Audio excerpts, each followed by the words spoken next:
Hey guys, my name is Moon and welcome back for more Higurashi When They Cry, Chapter 4, Himatsubushi. So last time, Akasaka and his best pal, Uishi, went to Hinamizawa and they had a lot of conversations, so a lot, right? So let us just continue and let's see what happens today as I want to see what's the next story about or what's gonna happen, I mean. Waking up in a cheap hotel in the city was by no means pleasant. I remember even during the long camping trips we had during grade school, I wanted to get home quickly, counting out the days left on my fingers. Waking up this morning, I was somehow reminded of that. Was it a need to be with my wife when she gave birth, or a particular type of homesickness? As a productive member of society, as a public servant bound to fulfill his duties, it was pathetic indeed. Those negative emotions faded as down my breakfast, which was surprisingly not half bad. The meeting with the informant that Uishi had provided would be tonight. Until then, I couldn't just be lazing around. I wonder who the informant is. The Onigafuchi Guardians was protesting the dam's constructions in various ways. Included in this was a strategy for improving public relations, which could be categorized into two major forms: combative and peaceful. In regard to the former, as an attempt to keep law enforcement in check, they appealed to the public's sympathy by highlighting the oppressive and inhumane tactics of the police and the brutality of the riot squads. The latter, peaceful route, stressed how precious the natural surroundings of Hinamizawa was, seeking people who would oppose the dam on environmental grounds. This is where Keiichi, remember what do you call this picture here? This is where Keiichi dug the body or put the body of Tepeojo. As part of that, village of Hinamizawa had invited celebrated zoologists and botanists, as well as environmental groups to advertise the nature surrounding the town. According to the news, in recent years, there had been a group calling itself Hinamizawa Nature Watching, setting up free sightseeing tours. I would have liked to have taken advantage of the opportunity, but when I called the village administrative office, they said it was too late to apply for the tour and they were still undecided as to when they'd be doing another one. そうですか。次回の募集はありませんか。残念です。あんた、環境保護団体さんですか？それとも雑誌さんの人？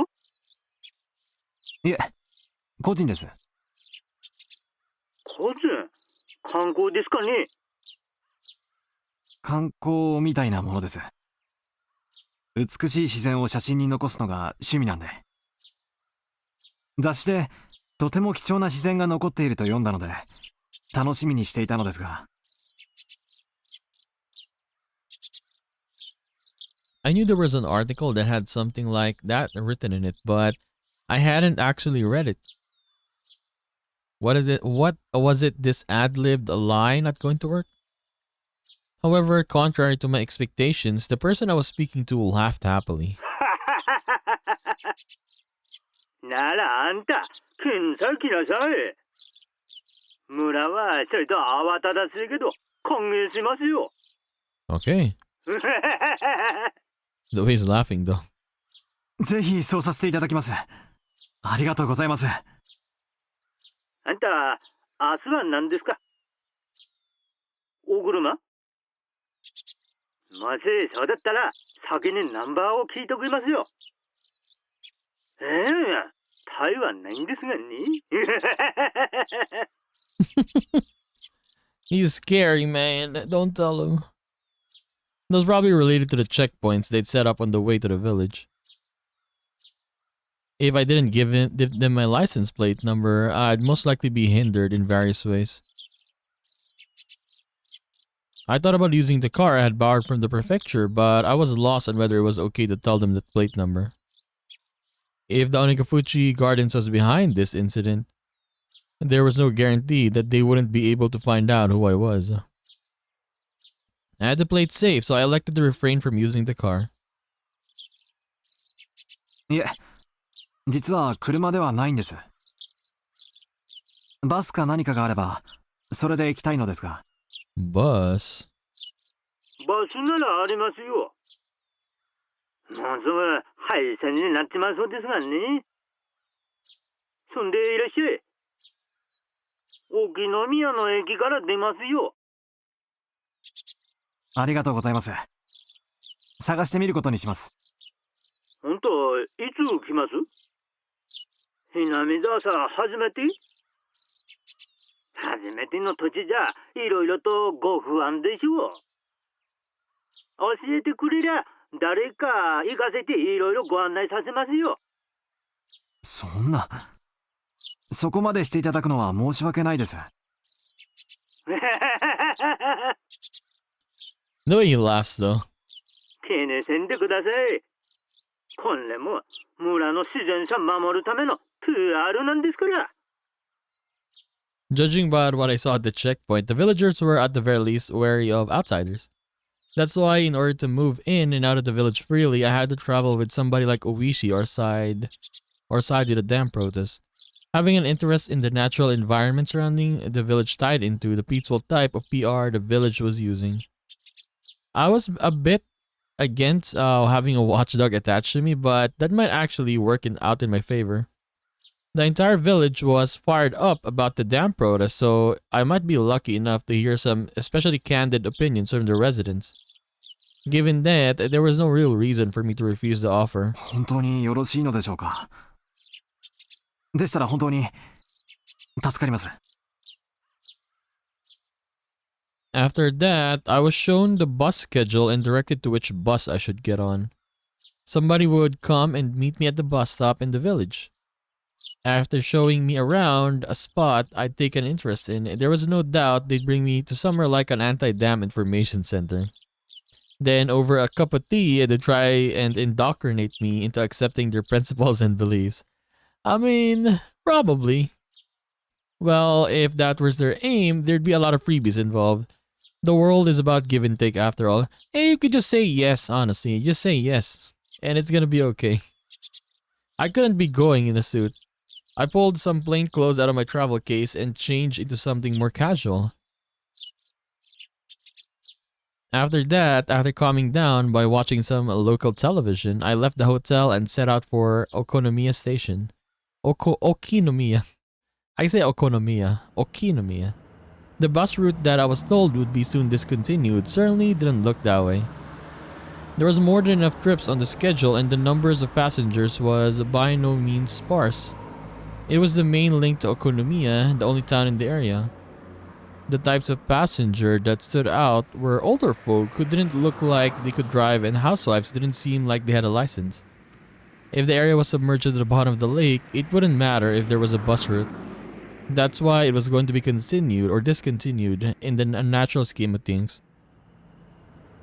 I could catch a glimpse of the government's intent in cutting off their means of transportation to bully the village into emptying out sooner. It makes sense according to the document. Talks between the Ministry of Construction and the locals broke down quite early. The government decided from the start to take an aggressive stance on the matter. It was like the fairy tale with the north wind and the sun trying to get that travel to remove his cloak. Even their bullying had meaning to it. The reason why the Onegafuchi Guardians resisted so violently was because the government was doing unseemly things like that. I was somebody who lived in Tokyo, so for a village or two out in the boonies like this to be submerged didn't seem like a big deal. But I guess for somebody actually living here, it would be a vitally huge problem. This route will be discontinued at the end of the financial year. Thank you for your patronage up to this point. We look forward to your continued patronage on our other lines. Okinomiya Transportation. Gazing lazily at the notice of the discontinued service posted inside the bus, I counted down the number of stops until the designated one. Along the way, we passed through the checkpoint without stopping. They knew what the time the bus was coming, so they had opened up the barricade ahead of time. From here on out was enemy territory. My palms had at some point become coated in a thin film of sweat. 浮田水道前へ、浮田水道前へ。お降りの方はいらっしゃいませんか？ I hurriedly pressed the stop request button as the designated stop was announced. For none of the numerous passengers to be getting off here meant that it must be quite a remote place. In actuality, the stop I got off at was so abnormally run down that I could tell it was barely used. As soon as I stepped out, an intense atmosphere completely different than the interior of the bus assailed my body. Right now, Oishi or Hondaya weren't beside me. That's right, at present I was alone in the middle of enemy territory. My adversaries probably thought I was just an ordinary tourist, but that was nothing than a ruse. But if by some mistake my true identity was to be exposed, it brought back the terrifying words I had heard at the prefectural office that if somebody was attacked in Hinamizawa with a knife, there wouldn't be any evidence left behind. I didn't seem suspicious, did I? My clothing was currently casual. It was exactly the type of clothing that a city slicker that viewed the countryside as a wholesome getaway would wear. A camera and a knapsack. Inside were various things needed for hiking. It was still only June and maybe it was unusual, but the sun was shining down like it was really already the middle of summer. The fact that I didn't bring a hat must seem odd. No, it wasn't something to be concerned about. It's alright, I was just a normal tourist. Just a normal. Was there anything suspicious about me?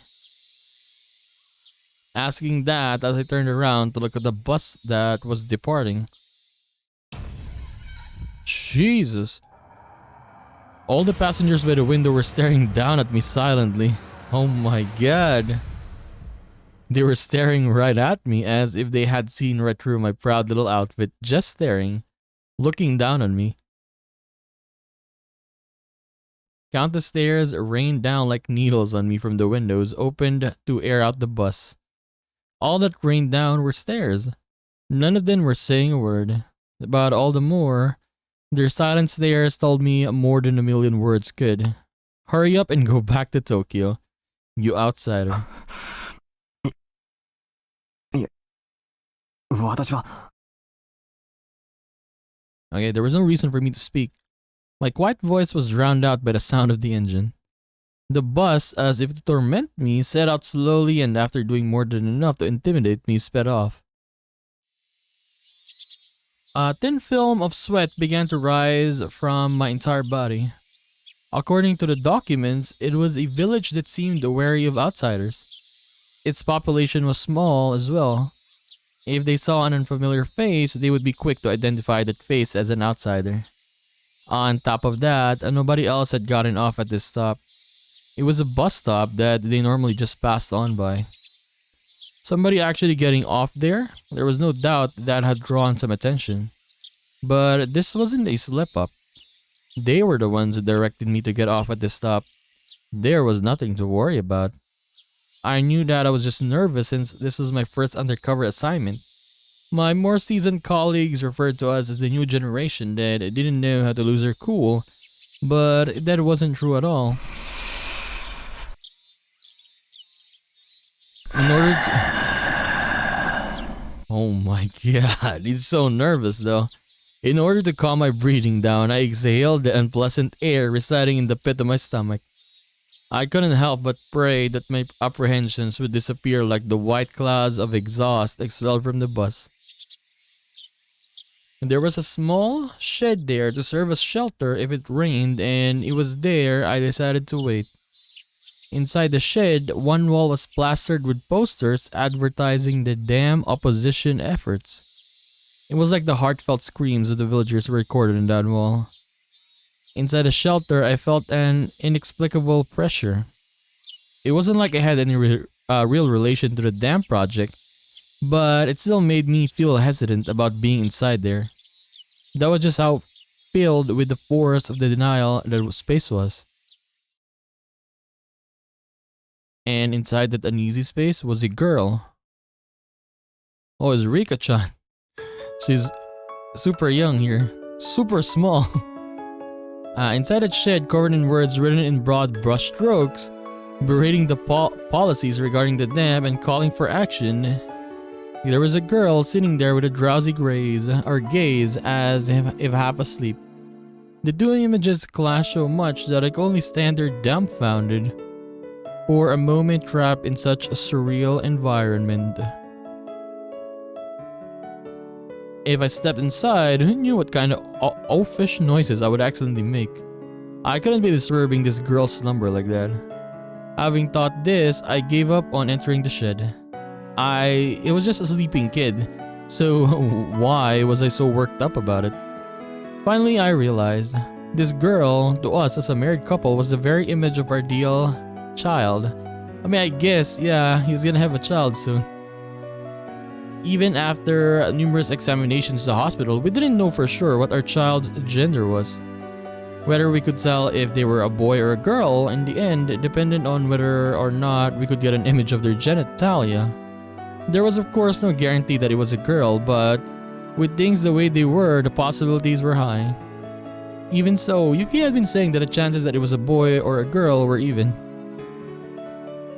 But in my heart, I had already decided that our coming child was a girl. Since the day I decided that until now, it was so fun to imagine how our child would grow up that I couldn't help myself. Amongst those numerous imagined forms, the one that I thought to be the most ideal had materialized right in front of me. Of course, a little of it was due to the circumstances. In my ideal image, her hair would be on the short side. The girl in front of me, though, had long hair. It was almost if somebody had taken my ideal and made some small adjustments. It certainly wasn't something unpleasant. Even so, I felt like I was sullying her hair just by looking at her like that. She had an immaculate, no, a divine air about her.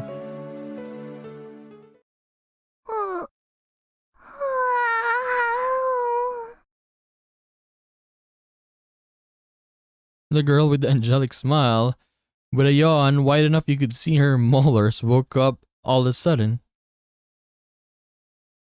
I didn't mean to peep, but locking eyes with a girl who just woken up like this somehow made me feel like I was playing a prank on her.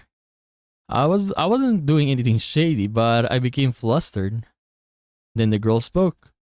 No, cried out. Me. She was super small already in the first two chapters, and now she's much more smaller. Like that character on the show with the Muppets? Or the puppets, I mean, Muppets. With the orange hair. I thought it was just one of those greetings kids do.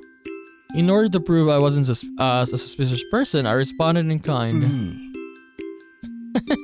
This dude.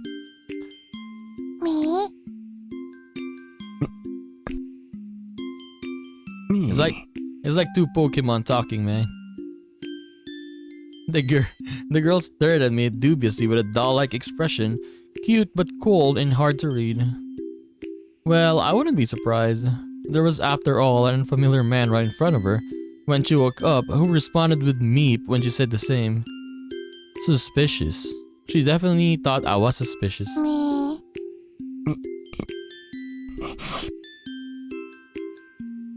Me?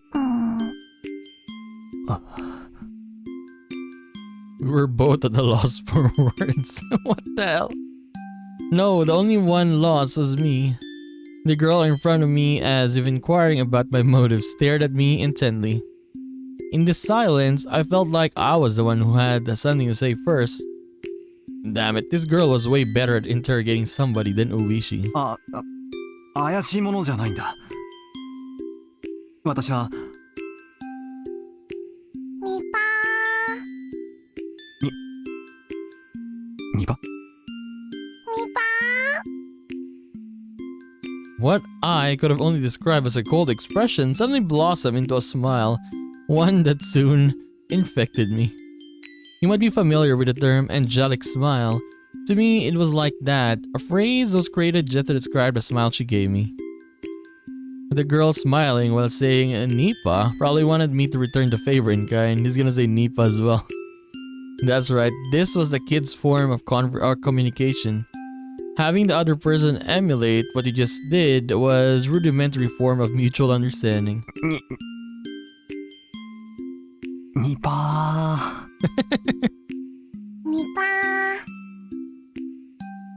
ー It was a beautiful afternoon in the early summer. What was I doing? ニパー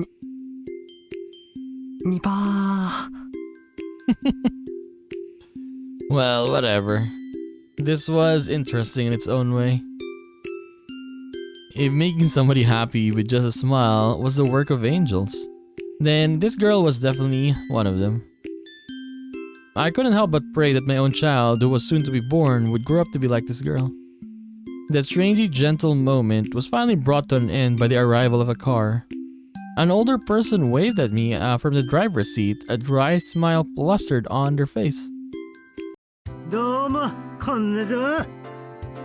遅れて申し訳ないことです。 I guess this is the guy we were talking to, right? 昨日お電話くださった観光の方ですかね。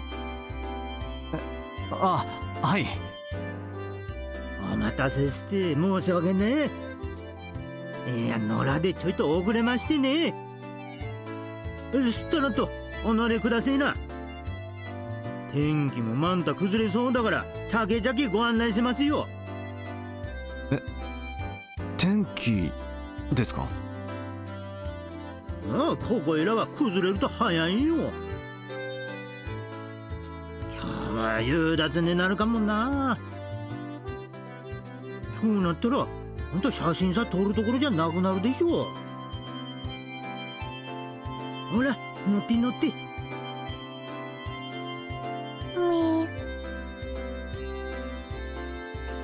Turning around, the girl was standing right behind me with an intrigued expression.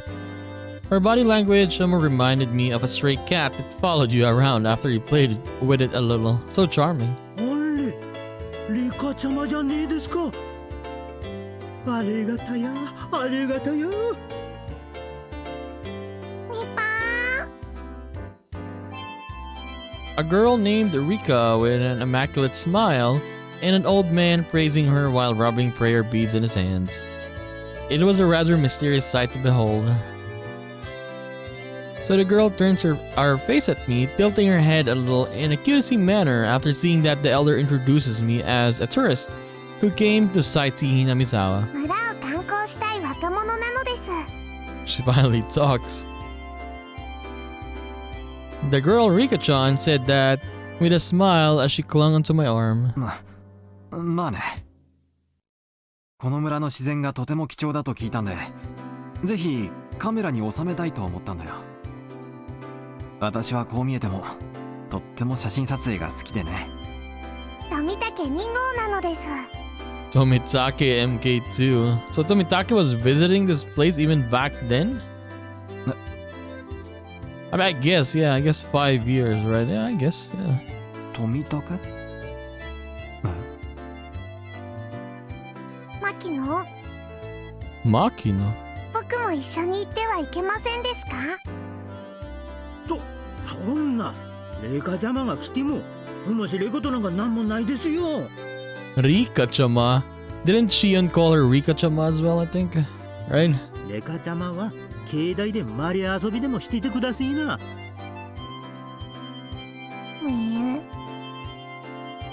A distinctly displeased expression creeped across Rika-chan's face. Being able to show one's emotions honestly on their face was a privilege a young children had. もしお差し支えなければ、この子も連れて行ってあげてください。When I said those words, another smile spread across Rika-chan's face with another nipa as she clung to me again. Not bad at all. I want this girl to call me Papa. No, Father. Dad. Daddy. What am I doing? Ever since I met this girl, I was completely off my game. Yeah, just imagining because he's gonna have a kid, right? And yeah, he wants his kid to be like Rika-chan, as he said earlier. Just calm down. 勝たなあかんと。レカちゃまはダメだ言うても聞かんしな。知ったらんとお乗りください。さ、リカちゃまも。The old man descended from the driver's seat and opened up a sliding door of the van, which had Onigafuchi Alliance Town Council stenciled on the side. Rika-chan brushed me aside, dove into the seat, and began bouncing around right away. It seemed like she was thoroughly enjoying the bouncy springs. かんれリカちゃま。そんじゃお客人が座りねえですよ。やだ、こら、リカちゃま。Girls are nice. I wonder if my child will play around like this too. No. It was written in that guide to raising a child that he shouldn't dote on them. Kids are kids if you don't raise them strictly without spoiling them. ふかふかでバインバインでニパー。ニパ I'm definitely going to be a terrible father. Yeah, he's definitely gonna spoil his kid when it comes out. It was decided that I would be a doting parent before my child was even born. そんじゃお客さん、風景の綺麗そうなとこで適当にご案内しますよ。お昼は食べましたかいね。ええ。ホテルで軽食を。そんですか。では参りましょうかね。ひなみざわ観光に出発なのですよ。わーいなのです。君はリカちゃんでいいのかい？そうなのですよ。フルでリカと言いますです。もう繰り上がりの足し算とかもできますですよ。He's gonna say FURUDE, one of the families, great families. ああ、そうなの。それはすごいな。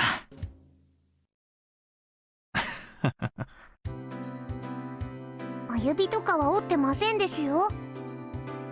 ちゃんと暗算でできますですよ。The way she insisted upon that was just too cute. At some point, the nervousness I had about being alone in enemy territory had evaporated like it was never there at all. I had to be at least a little thankful that I met this girl. じゃあ出発しましょうかいね。南沢大自然ウォッチング。The old man stepped on the gas with a great deal of gusto.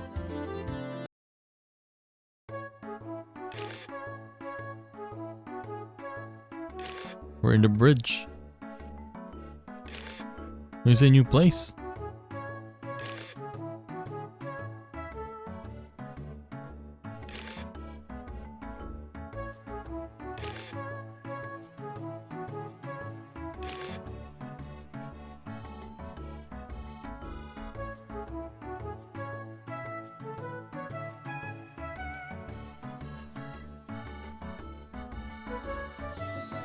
The old man was apparently named Makino.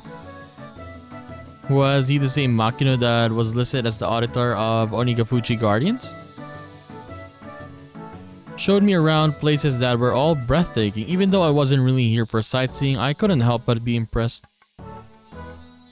First of all, this was different from the simple and necessary scenery of a city. The scenery of a charming village like this, no matter how mundane it seemed to the villagers, had a tranquil appeal to it. At first, I was only releasing the shutter as part of my tourist act, but midway through, I found myself taking pictures of pure interest. Tourist traps had their own unique allure to them, but there was nothing like that here. I was especially captivated by the unspoiled nature of the place. If there wasn't the whole uproar over the dam, I would want to bring Yukie with me here some other time. I wanted her to breathe in the fresh air as well as show her this rejuvenating, verdant scenery. こんなのが面白いのですか？赤坂は変な人なのです。いや、こういう円筒状の郵便ポストなんて今はとても貴重だよ。どことなく漂うノスタルジックな雰囲気は渋いと思わないかな。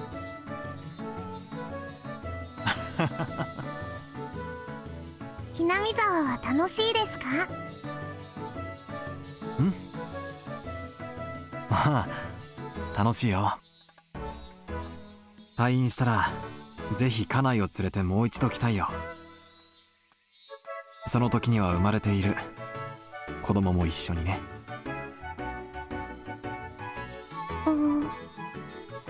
今は出産を控えて入院しているんだ。予定日がもうすぐでね。君みたいな可愛い女の子だといいんだけど。お客さんはもうすぐおめでたですかいね。そんないけねえよ。奥さん惚れ出しこんなとこに遊びに来てちゃ。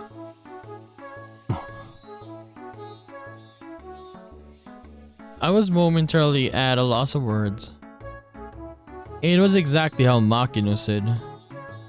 There was no good reason for a man who was waiting for his wife to give birth to be playing around idly in this place. Did I slip up? ひなみ沢への旅行は前々からの予定だったんで。妻の家族が付き添ってくれているから大丈夫だし。そんな年前から予定してたんなら大自然ウォッチング。もしかね間に合わんとかいね。いやそんだったらこんな窮屈な思いさせんと綺麗な観光バスで回れたのに。It didn't seem as if Makino was actually digging for anything. But if this conversation continued any longer, it would be put some unexpected holes in my cover. I halted my conversation by pretending to take another picture. じゃあ最後の一番景色のいいとこさ案内しましょうかね。The best view is gonna be, what do you call this? FURUDE shrine. They went there. No, I mean, when Keiichi went there, right? They said that back then. It was slightly before evening. The sun was still burning brightly, but a cool breeze had begun to mix itself in the air. It seemed my exploration of Hinamizawa with Rika-chan was just about done. 一番景色のいいところですか？そんなリカちゃま境内からの景色さを置いて他にはありませんやね。Hearing that, Rika-chan smiled even more. では赤坂を僕のお家へご招待なのです。リカちゃんのお家って。神社ですよ。古出神社。高台にありましてね。景色さ見られるんですよ。古出神社。The girl who called the FURUDE shrine her home, Rika, if I remember correctly, her full name was Rika FURUDE. And FURUDE was, that's right, one of the three families. Even if the Sonozaki family is said to hold all the actual power, it was still one of the oldest house that held some authority. No, more important than that right now was FURUDE shrine. If I remembered correctly, Uishi-san Uishi had told me. Within the grounds of the FURUDE shrine, there were offices of the Onigafuchi guardians. And since the land around the FURUDE shrine were private property, the police couldn't set foot there heedlessly. FURUDE shrine where even Uishi couldn't simply set foot into. The main base of operations for the Onigafuchi guardians. I had been given the unexpected opportunity to enter there. I couldn't have asked for more. 楽しみです。ぜひお願いします。じゃあ酒々参りましょうかね。天気も少し怪しいですからな。The sky had suddenly become overcast. It wouldn't be odd if it started raining soon. The cicadas, as if trying to finish your daily allotment of chirps before the evening, cried out even more fervently. Higurashi, when they cry. Intermission, I suppose.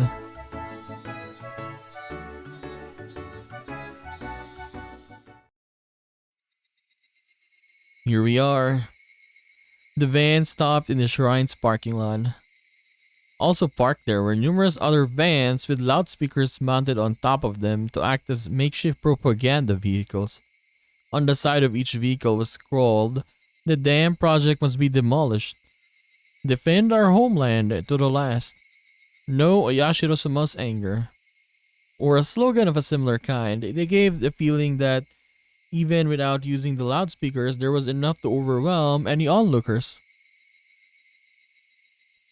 Vertical banners were erected in various places. The contents of those banners were similar. They were all objections against the dam or crude insults towards the government. There were horizontal banners, placards, and so on and so forth. They proclaimed that, without a doubt, this was the headquarters of the Onigafuchi Guardians. For Rika-chan, however, this hectic place was also her home. 着きましたのですよ。ただいまなのです。Rika-chan curled over my lap, exited the vehicle first. Makino had noticed that I was looking at protest banners. 神社はダム反対運動の事務所も兼ねてましてね。こんな風景もあんたらには反安保闘争みてえで懐かしいでしょ。Student movements against the government policies, movements that bordered on terrorist activity, were at one time a commonplace, if only in order to garner global attention. Students holding out in lecture halls, brawling with riot squads that charged in. It was an age where wasting one's youth like that was widely considered a road to glory. It was slightly before my time. 私は別に活動家ではありませんので、普通に学び、普通に卒業しました。国の政策にあのような暴力や立てこもりで対抗しようというのには、私は。はあ。Sorry. あんた、それはそれで立派な意見さお持ちだね。政策に意見したかったら、同じ意見の政治家に投票するか、自ら政治の世界に飛び込み、正当な手続きを持って意見を主張するべきであると思っています。Is it okay though to say this? それが民主政治の原点です。それに、暴力で挑戦するなど、あってはならないと思います。For a youngin, you have some fine beliefs. I saw that feeling of respect reflected in Makino's gaze. At the moment, something tugged at my sleeve. 赤坂が何を言っているのか全然わからないのですよ。Rika-chan, feeling like she was the only one who didn't understand the conversation, had a look of displeasure on her face. But that expression was so charming, I had to keep myself from grinning like an idiot. It is often said that a father wants to spoil his daughter rotten. I think I understood that feeling very well. ごめんね。リカちゃんには難しい話だったね。日本は平和の国だから、自分の言いたいことは平和的に訴えなきゃいけない。暴力で訴えてはいけないということさ。No matter how much I explained, a girl who was just boasting about being able to carry digits over when adding things probably wouldn't understand. It probably wasn't as something to talk about in front of Rika-chan anyway.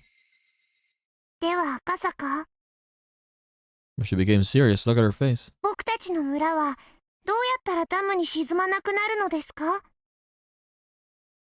Even if I regretted my careless words, it was too late now. Here I was at the main headquarters of an organization telling them their way of doing things was illegal. Preaching that violence was not the answer. Honestly, it's kinda, scary. Like this, right? A complicated feeling had mixed itself in with the respect in Makino's gaze. It was then I finally realized it wasn't that simple. There wasn't a soul who would argue that what I was saying wasn't correct. Using violence to get one way or one's way was something that everybody knew you shouldn't be proud of. However, right now, Hinamizawa was in a predicament that couldn't be overcome with peaceful means alone. Yes. The legality of the Hinamizawa Dam project through the efforts of the various propaganda campaigns enacted by the Onigafuchi Guardians was being called into question. If they further strengthened their campaign, they might be able to suspend or change the construction plans. But that was the just a possibility. If the government proceeded with the construction as planned, it wouldn't be long before this place was at the bottom of the lake. If it wasn't for the unstrained resistance of the residents of Hinamizawa, this place might already have been underwater. 僕たちはここでしか生きていけないのです。 Yeah, this is the reality though, so I kind of like, even though when we first heard this in chapter 1, like, it's common sense, man, to defend your home. This is your land. Where are you gonna go, right? Where are you gonna live if they leave here? 都会では生きていけないのです。 The words of this remarkably young girl were also accurate, carrying with them the screams of the hearts and minds of the residents of Hinamizawa. Of course, there was nothing I could say to respond to that. I could only respond to Makino and Rika-chan's heavy words in silence. すみません。よそ者が気安く言えるような問題ではなかったですね。謝罪します。 Makino, unsure of how to reply for a while, could only laugh pointlessly. お客人たちのようなよそに住んでる方々には関係ねえことです。ひなみざわさん気に入ってくださったんなら、お客人のお友達みんなにもひなみざわさん素晴らしいところだって宣伝してください。そういうのが何十年何百年と広がっていけば、この村さダム底に沈めるなんてふざけた計画もやがてはついえるんですかね。 He followed that with a smile that said, "Please don't think much about it, or of it." Makino letting me not worry that much really was a stroke of good fortune. Becoming infatuated with the idea of making friends with a little girl had made me completely forget my apprehension at being in enemy territory. Being reminded of this right before I was going to step foot into their headquarters might have been a good thing. If we hadn't had this exchange in the middle of their office, or if there was a short-tempered youth in there might have come at me. I mean, yeah, that's why I was like, is it okay for you to be saying this?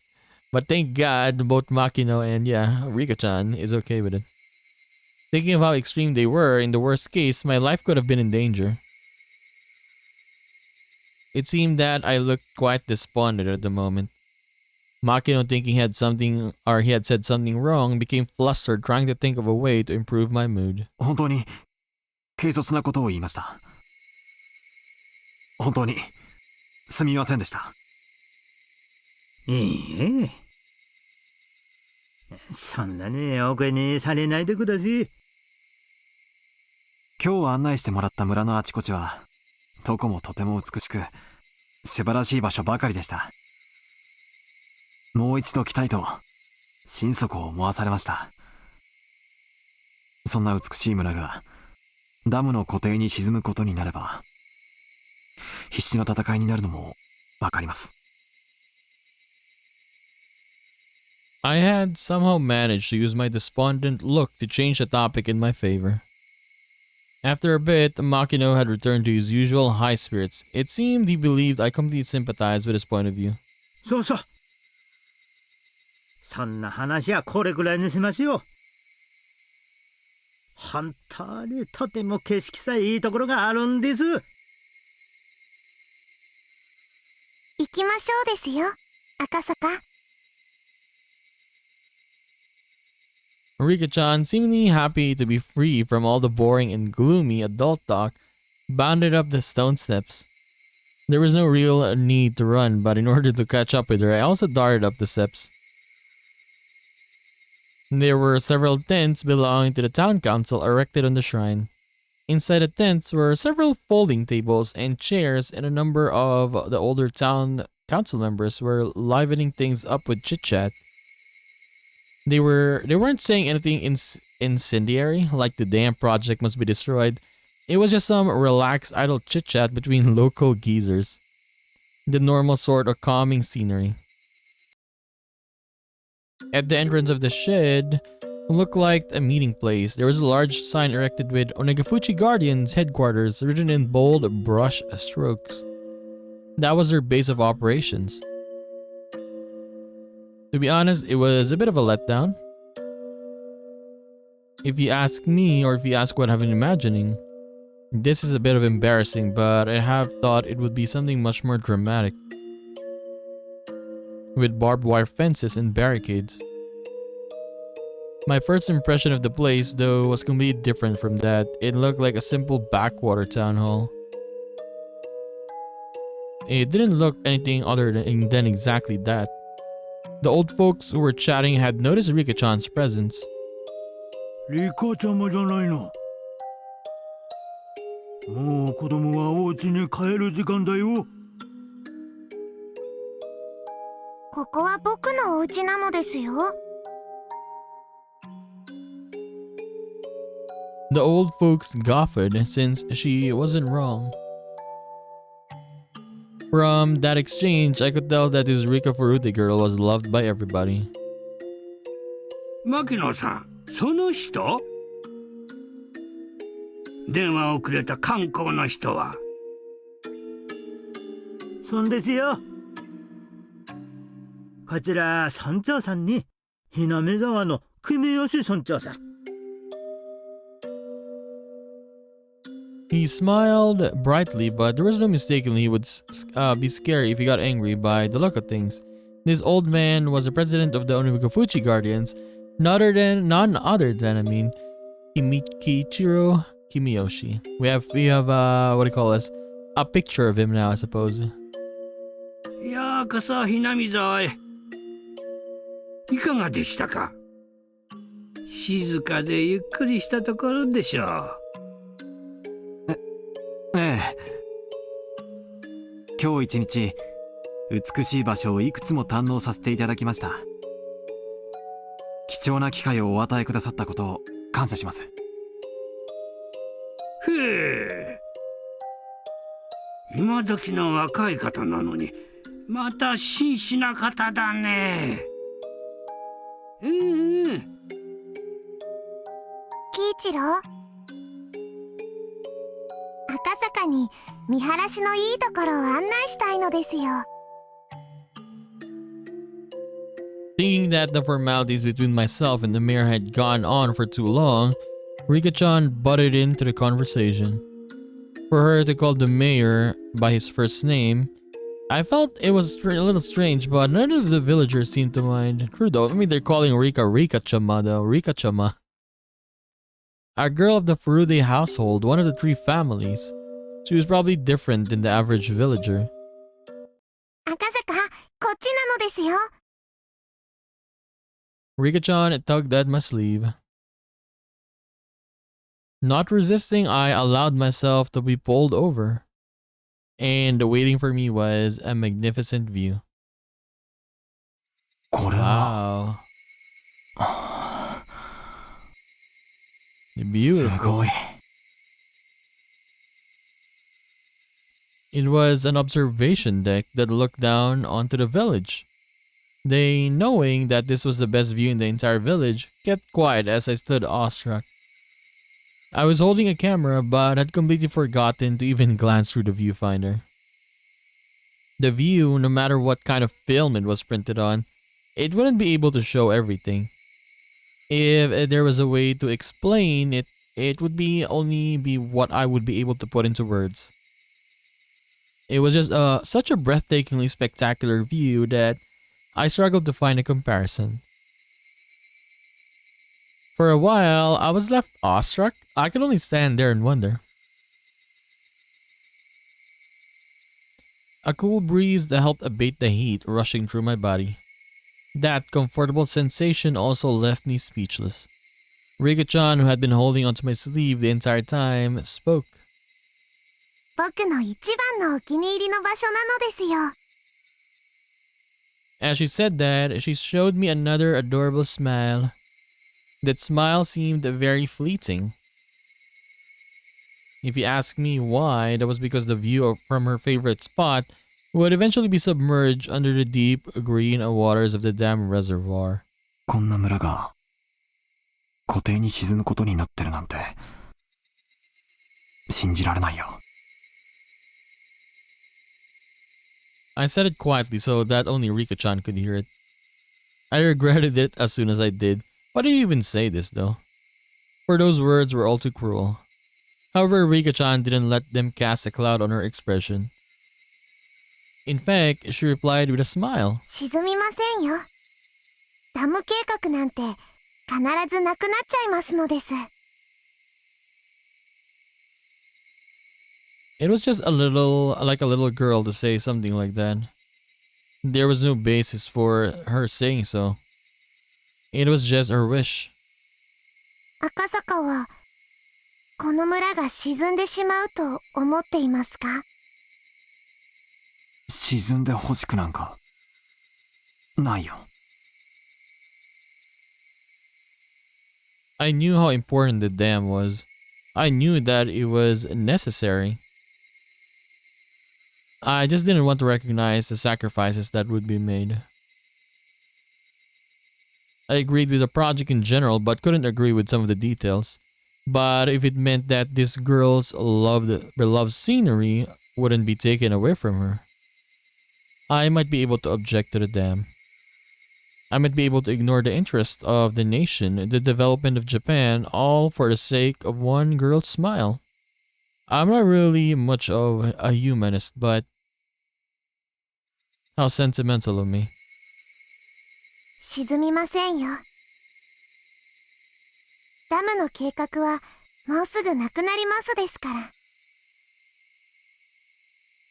Her words weren't just hopes and dreams, they were seasoned with a hint of resolve.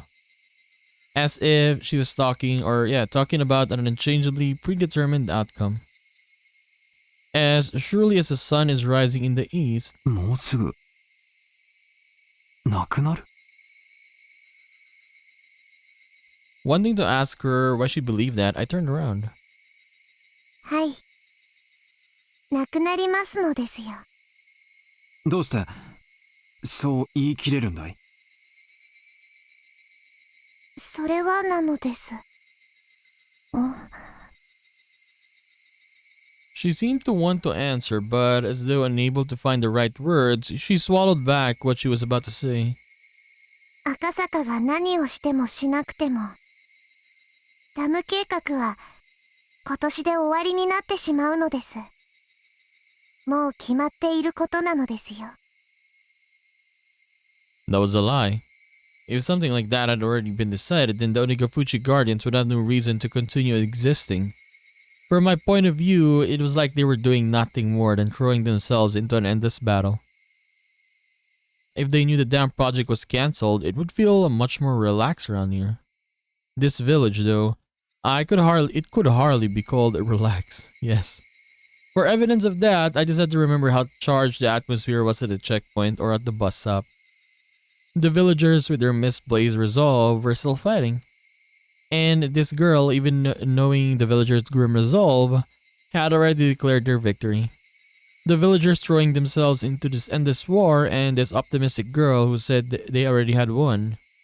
The contrast was somehow strange. どうしてそう思うんだい？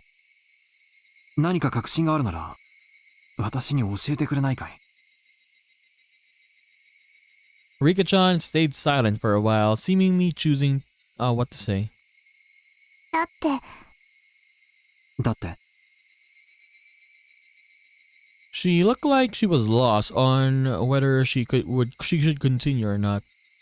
As if she was troubled on whether it was okay for her to say it, that kind of expression. 決まっていることなのです。他に言いようがないのですよ。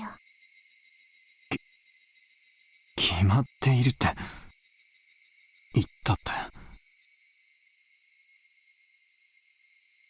It really is just like a little girl to say something like that.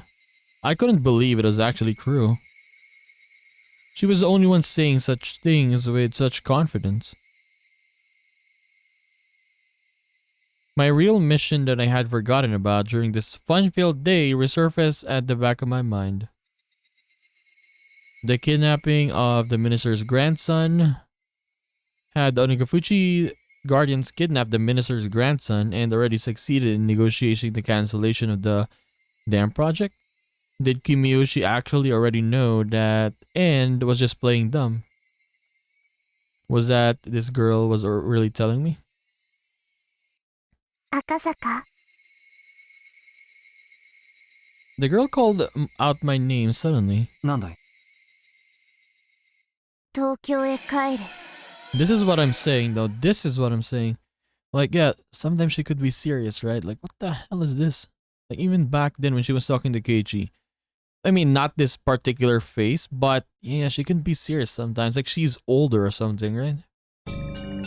Huh? I wasn't only surprised at the sudden command. Ever since I came to this village, I had never once mentioned I was from Tokyo. This is the only thing, or the only supernatural thing I believed in, or I believe, I mean, in this series. This one with Rika here. Like, she seems older somehow.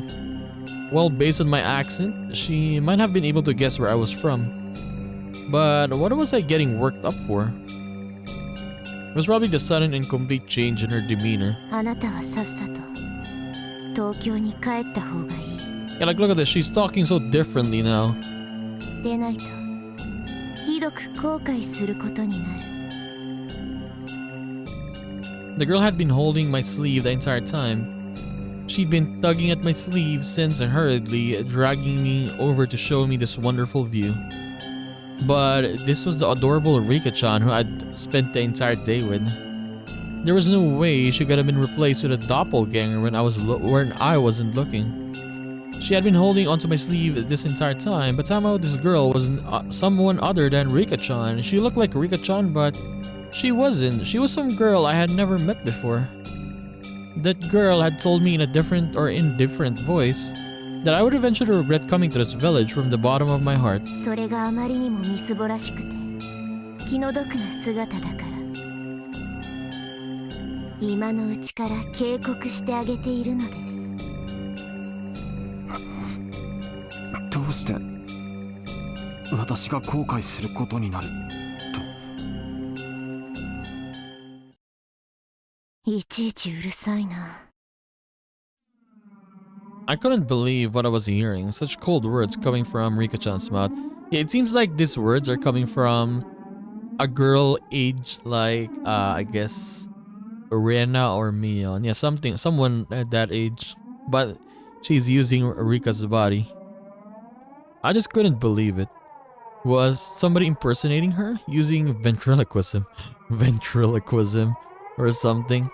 Thinking that, I wanted to take a look around a bit. The girl's gaze had me pinned down and making me unable to move. Then if I'd seen this, for example, I went to a village like this and the little girl suddenly talks like this, hell no, I would leave. I would leave instantly. But yeah, Akasaka is on the job though, so he couldn't. あなたの親はあなたが赤信号の横断歩道の真ん中にいるときどうして危ないのかを全部説明し終えるまであなたの手を引っ張らないの？引っ張るでしょ。まず歩道まで連れ戻してからなぜ危険なのかを解くでしょ。つまりはそういうこと。 The girl I had spent time with, Rika FURUDE, would not speak like that. She would speak with cuteness befitting her age, with brief childish remarks expressing her emotions honestly. She definitely wouldn't speak with such pointed words. 警告はした。勘違いしないでほしいのは私があなたを嫌いだからこういうことを言ってるわけじゃないってこと。死んでもいい人に危険なんかを教える必要はないのだし。 Oh hell no. 君は誰だ But yeah, we know that Akasaka will survive this, so it's okay. リカちゃんじゃない。 Oh my god, that grin.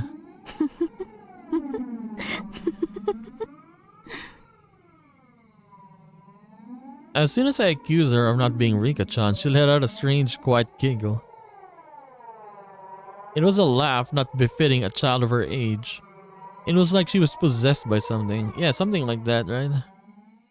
Possessed. Her change was just that, total and complete. Was Rika-chan being attacked by some terrifying phenomenon? That occult idea came to mind without any sort of hesitation. Rika-chan is acting strange, somebody help. Thinking that, I'd yelled that. I turned to where the mayor was. I immediately realized he was looking at us with a smile. That's right, to him it looked like nothing more than me and Rika-chan fooling around. He didn't notice that there was something terrifying happening to her. Akasaka no kowagari.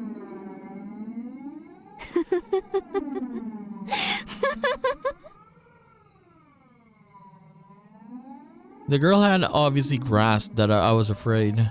Noticing that and calling me a coward, she laughed again. The cackling girl, approaching me in a strange manner while still laughing, lost her balance and fell flat on her face. Rika-chan fell down, and then when she comes back up, it's gonna be the normal Rika-chan. If it was just a while before, I would have extended a hand to help her, but without hesitation. But now, extending a hand to this ominous girl who looked like Rika-chan, but wasn't, required a bit more courage than I had at the moment. Me. See, she's back. The girl cried out, thus. She then squirmed upright and dusted herself off. Afterwards, she looked around restlessly as a blank expression crept across her face. You've got to be kidding me.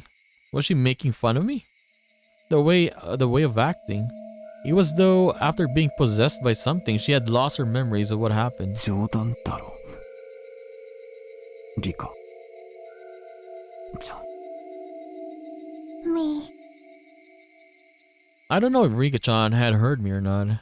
She just cried out like that as if questioning herself. お客人リカちゃまもお茶が入りましたよ。塩大福もあるからにぜひ食ってきんさいな。 An old lady wearing a smock was waving energetically from the entrance of the office. Hearing that there were snacks, Rika-chan's expression changed. わーいなのです。 A carefree smile. That was a familiar smile, the one that belonged to the embodiment of my ideal daughter.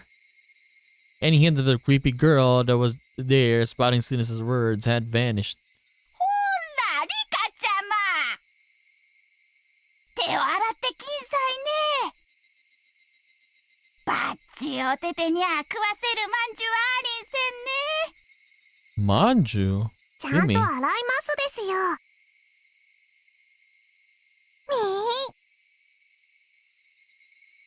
Rika-chan responded with the vigor of running off and to the washing station that was alongside the office. She stopped halfway, turning around to call me. 早く来ないから、僕は赤坂の分までおまんじゅうが食べられてホクホクなのです。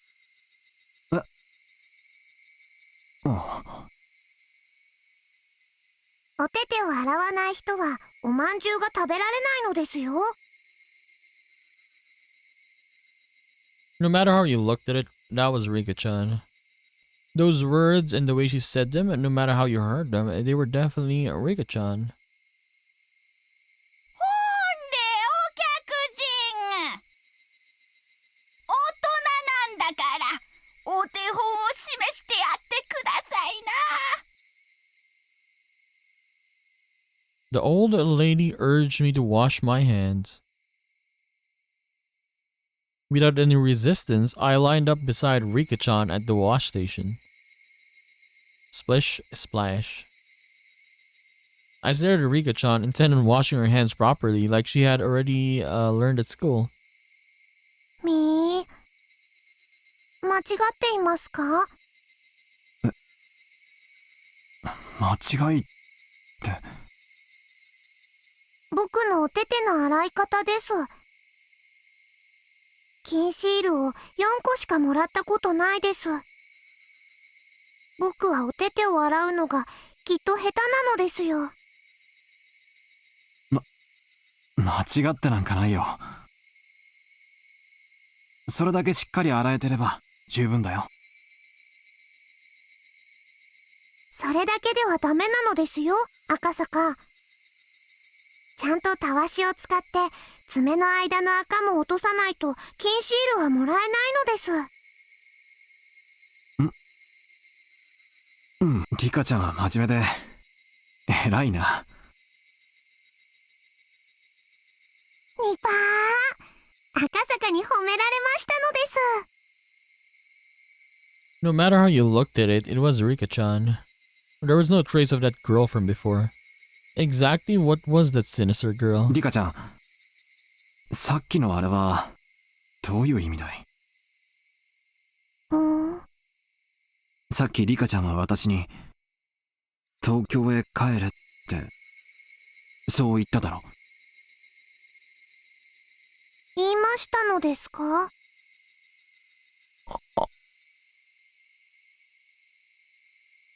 I was at a loss of words. She didn't remember what the girl just now had said. Like I would ever believe something as occult as that could happen. Like I would ever believe that Rika-chan could be possessed by that strange girl and say those creepy things. リカちゃんが確かにそう言ったよ。みー。 Her expression told me that. Despite my saying so, she had no idea. She wasn't playing dumb, she actually didn't know. Exactly what was just now. Just as Rika-chan had, I let a look of confusion creep across my face. The two of us both looking like we had no idea what was going on must have certainly been a humorous sight to believe or to behold. While partaking of tea and snacks, I was shown a propaganda film by the Guardians that highlighted their resistance efforts. Older folks talked passionately on how long and grueling the fight against the dam was, but they fell on deaf ears. I was transfixed by Rika-chan, who had heard these stories countless times and was nodding off. Eventually, Rika-chan noticed I was staring at her and smiled as she rubbed her eyes. That smile was Rika-chan's after all. There was no hint of that sinister shadow. After that, my unreasonable fear of Rika-chan lessened with the passing of time, but I could by no means forget what had happened. It eventually grew darker. The mayor said that they had to prepare dinner, but I said I would come again tomorrow and took my leave. I had to return to the hotel and file my regular report with the section chief. そうですか。では、また明日もぜひいらっしゃい。お電話さくれれば、すぐに迎えを出しますんでね。ご好意感謝します。ぜひ明日も遊びに来ようと思います。ねえ、さしてあげてくださいな。あんた、リカちゃまに大層気に入られたみたいだしね。赤坂は明日も来ますですか？ Hell no. 明日は5次元で終わりですから、3時くらいに来てくれると嬉しいのですよ。Please come again. That pure smile urged me to do so. There wasn't a trace of that evil aura. Depending on what happened next, all that might end up as nothing other than my hallucinations. It can be though, yeah. Him saying hallucinations? Maybe it's affecting him now, like what happened with Keiichi, for example, right? He was hallucinating. It can be. Thinking about it logically, if the daughter of the FURUDE household, one of the three families, had taken a liking to me, then this was a strong foothold for my investigation from here on out. True. Yeah, it was like a free ticket for a reason to visit Hinamizawa. If only I could treat this little incident as a figment of my imagination, then having this girl who was the embodiment of my ideal daughter grow so attached to me wasn't bad either. I had successfully drove into the belly of the Onagafuchi Guardians and had the mayor as well as other important members of the alliance welcome me with open arms. This was a great turn of events. However, I still felt uneasy. Getting back to the hotel, I forced down an almost painfully cold beer until I could clear my mind. The shock from that incomprehensibly strange incident continued to torment me. Damn, though. It is hard to say, yeah. When Akasaka said it that maybe it could be hallucinations, yeah, it made me think maybe it could be. But then again, yeah, we didn't really see that with Keiichi, right? We only saw her like talk really, really serious, and yeah, it just felt she was older back then, even then. But this time, it's a little bit different because yeah, her face a little bit changed, right? And her voice changed a little bit as well. So I don't know. I mean, we're still early in this chapter, so oh, Mion, going smoothly. Okay, let's go here first. From left to right. The sound of the car grew closer, followed by the sound of it braking as the engine cut out. At the moment, his up until now lackadaisical footsteps grew decisive as the man in the room dashed up to the wall beside the window and carefully peered outside. It was his comrade's car. Who was this? Even so, he still didn't relax his guard. Eventually, the sound of the footsteps approached the door. Thump. Thump, thump, thump. It was a passcode. 帰ってきたね。開けちょくれな。俺だ。ああ、お疲れ。今開ける。After the locks were undone and the door opened, the man appeared, his arms laden with swollen plastic grocery bags. The bags in his hands had 7 Mart written on them with bread and milk cartons able to glimpse within. The contents of those bags were then spread out over a sheet on the floor. カップラーメン買ってきちょん。お湯沸かせな。小僧はどうしてる？ん？ずっと寝てる。手がかからなくて助かるよ。うんこ垂れるときは騒ぐけどな。漏らさせんな。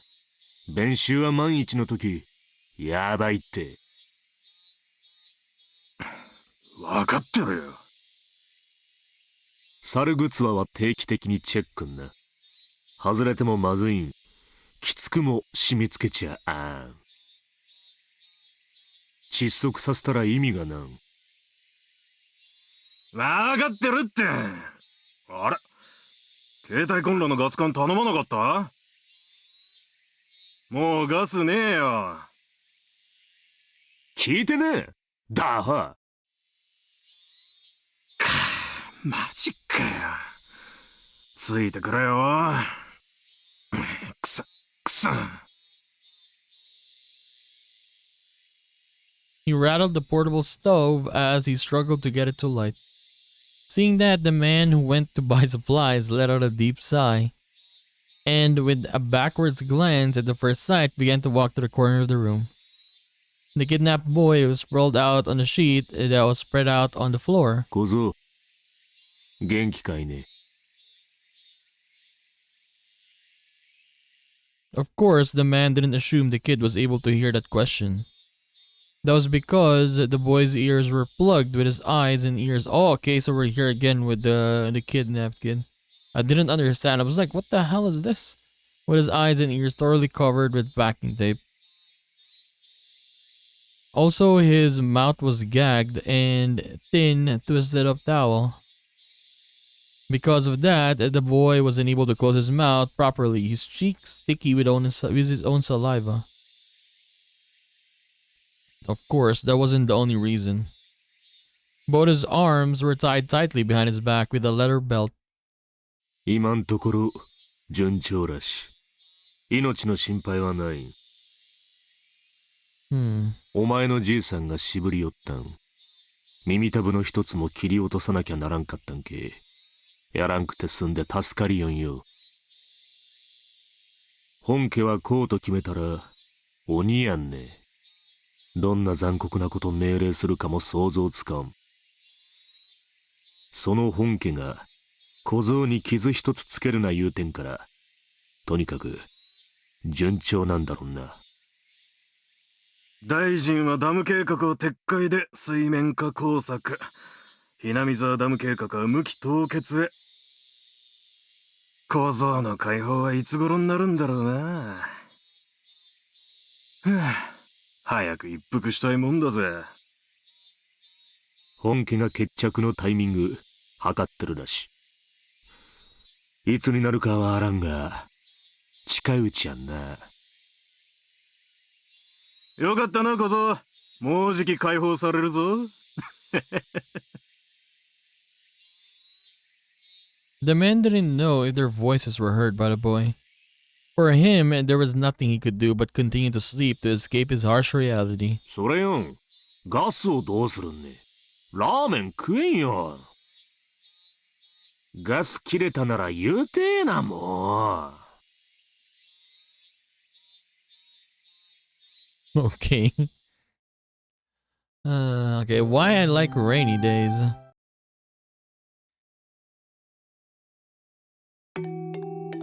The weather forecast had predicted that it wouldn't rain at all this entire week. It's not that I hate sunny days or anything. When every day is the same, unchanging sunny weather, however, anybody would along for a rain cloud or two. If it's simply clear skies for a week, a month, a year, anybody would long for a rain cloud or two.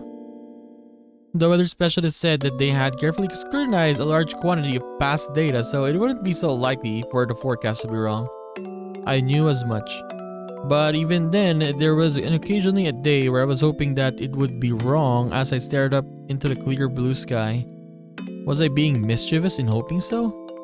I waited and waited, feeling almost suffocated by the boring blue sky undisturbed by a single cloud. If he could die from that suffocating feeling, then the population of Earth probably wouldn't have increased at this point. In other words, the only person who was being suffocated by this was me. And so, I welcomed the summer evenings where not even the weather forecast could predict a sudden shower. If I were to explain it like this, would you understand a bit more about how I feel? Oh, the Kiichi Maibara household. Let's say that tonight's dinner was going to be curry rice. But when you're called down to the dinner table, what was waiting for you was instead an eggplant and bell pepper stir fry. This is just on your mother's whim, by the way. I would be delighted by such whimsy. I don't really like eggplants or bell peppers, but still, I would be delighted. The fact that the pre-established routine of curry rice had been broken would be amusing. If the night was repeated 100 times and 100 times you had to eat curry rice. Yet, just for this one night, that was changed to an eggplant and bell pepper stir fry. There was no way you couldn't enjoy the chance happening. I hate pre-established routines. I really hate when things are all decided beforehand. I have no love for boredom. I always get my hopes up that something today will be different from yesterday, no matter how trivial. It's been decided that this entire week starting today was going to be clear skies. The weather forecast decided upon it, so the god of weather must also feel obliged to do so. But who's to say that a rain cloud might not just show up one day on a whim?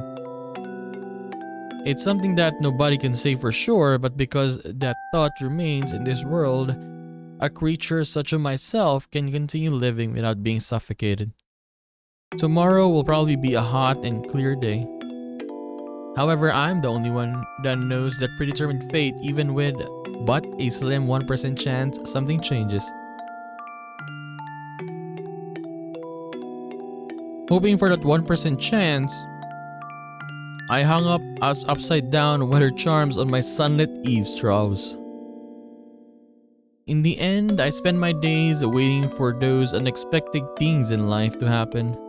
I pondered why I was hoping for it. Why was I hoping for a rain cloud? The answer was simple. I've had my fill of clear skies. Then why was I hoping for a rain cloud? The answer was pretty simple. The fact that it was going to be sunny tomorrow was boring. So why was I hoping for a rain cloud? In the end, it doesn't really matter whether it rains or shines tomorrow. Basically, it was just that the rain would water my heart, which is withered from boredom. That's why, rather than a TV drama, where the plot's already been decided, I prefer to look up at the sky. Okay. Okay, next. Okay, finally, actual humans here. Barley tea and black tea in the millstone.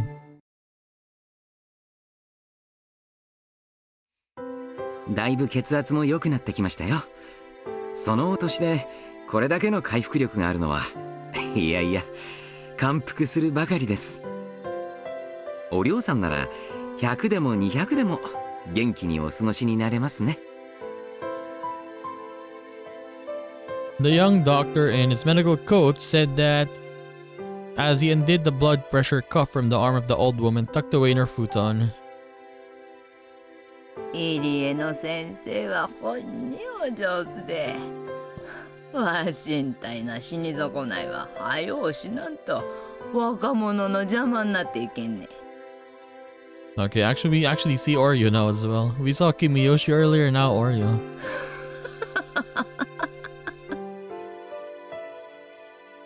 The old lady Oreo laughed faintly with a broad smile on her face. Then turning towards the sliding door, she called out in a strong voice. しみこさん、かたえこさんおらんね。入江先生に麦茶でも入れてやれやな。The sound of rushed footsteps from the hallway drew closer until finally the door slid smoothly open. What it revealed was a young girl. It looked like the old lady's granddaughter. しみこさんは今日はもう上がっちゃったよ。何かよ。It's nice that Mion is younger, but the voice is younger as well. It's not just the voice from the normal time, right? They made her a little bit the voice younger as well. That's pretty cool. みよ、入江の先生に麦茶を入れたってんな。うん、了解。抹茶も飲む？紅茶の方がいい？砂糖もミルクもたっぷり？わしが加減するから入れんでええんね。砂糖壺とミルクも一緒に持ってきてんな。はいはい。 The girl named Mion, after giving a rather uninterested response to her taskmaster of a grandma, returned to the hallway. 先生の麦茶は来客用のガラスジャーに入れるんよ。ちゃんとお座布団もつけてな。水滴もちゃんと拭き取っとくんね。わーってるって、うっさいな。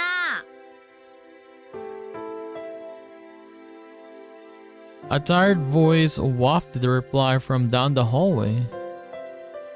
The pathetic tone of voice was far from unusual. The old lady let a weary smile slip across her face as she chatted with the girl. しょうがないやっちゃな。叱られるうちが離んねえ、なんたく。お嬢さん、まあ、そこまでは言わなくても、ミオンちゃんも若いなりに頑張ってますから。あれの母親もな、しょうがないやっちゃったんね。よう似とる。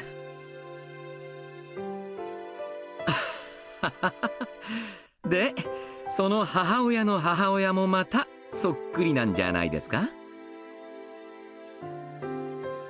The old lady burst out laughing.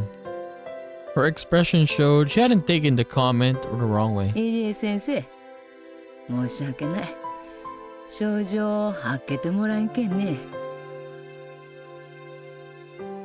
風が涼しそうだわ。The cool chirping of the Higurashi had at some point started leaking through the gap in the doorway. Irie stood up and opened the door a bit. A refreshing breeze pushed out the stale air that had built up in the room. 日中はだいぶ暑くなったように思うんですが、まだ朝夕は涼しいですね。夕べは少し肌寒いくらいでした。そんな朝夕もまた南沢のいいところな。Yurie replied with a smile as he returned to sit on the cushion beside the old lady. And then the two of them for a little while soaked in the voices of the Higurashi. わしゃ100まで生きにせ、もうしばらくは死ねんよ。ダムの剣、きっちり蹴りつけるまでは勘の蓋かって収まらんわ。国が一度決めたことを撤回するのはなかなか難しいでしょうね。国のやることはな、いつの世も一周す回すみたいなもんね。そんでもだいぶ重いやっちゃ。石臼ですか？知らんねか、石臼。Yurie quickly affirmed that of course he knew what the old lady was talking about. For he knew well that Ori didn't like having her stories interrupted. 国の石臼はな、なんでもゴリゴリ引いちまう。大したもんよ。でもな、簡単には回らない重い石臼なんねな。たくさんの人間がせーのってやってようやくじりじりと動き出す、そんな石臼なんよ。Yurie pursed his lips, listening quietly to what she was saying. Eventually, Mion returned with some tea laid out on a tray. Seeing that Oreo was talking in a good mood, she quietly knelt down and laid out the sets for the barley and black tea, carefully not to interrupt. だから一度回り始めたら簡単には止められんね。回し始める一番初めが一番重い。それが嫌だからみんな手を休めんとゴリゴリ回し続けるんね。摩擦係数の話でしょ。確かにバッチャの話、理屈はあるね。ちゅうことはだ、何かの間違いで突然石臼が止まっちまったら、また回すにゃどえらい力がかかるちゅうこったな。確かに一度中断した計画をもう一度動かすのに必要なエネルギーはかなりのものでしょうね。簡単には止められん石臼だけどな。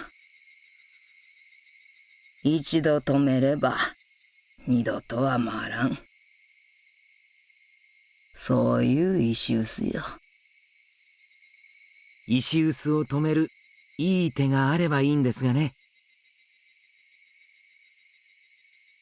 When Yurie responded with that, Mion and the old lady suddenly sunk into silence. Yurie, instinctively thinking he had said something rude, searched in his small panic for the words to correct himself. But the silence wasn't the result of rude words. For what crept across Mion and the old lady's faces were contemptuous smiles. My god, they're terrifying. Hell no. The atmosphere surrounding Irie suddenly froze, leaving him flabbergasted. Thinking that the scornful smiles creeping across both of their faces was the result of some mistake of his, he could only grow afraid.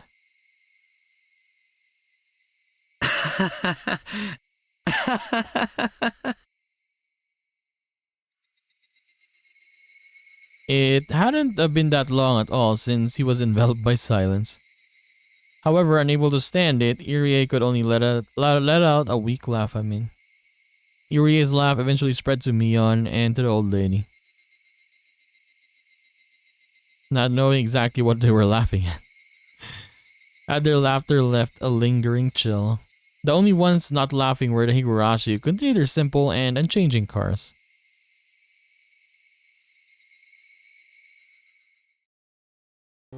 Okay, very nice. And last part, the last tip was pretty good, honestly.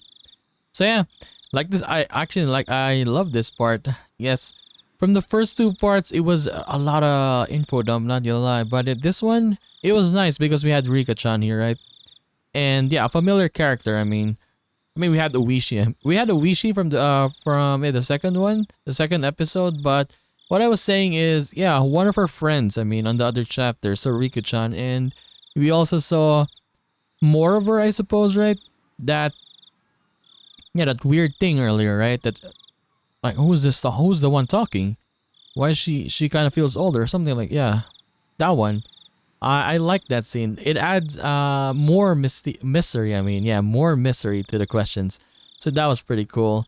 And seeing Kimiyoshi has his own what do you call this sprite now, that was nice. And on the tips, every tips we have, we're just continue seeing the grandson, right, and his kidnappers, I suppose. And then we also Mion is as much younger, and also the grandma Oreo there with Irie. So that was pretty cool.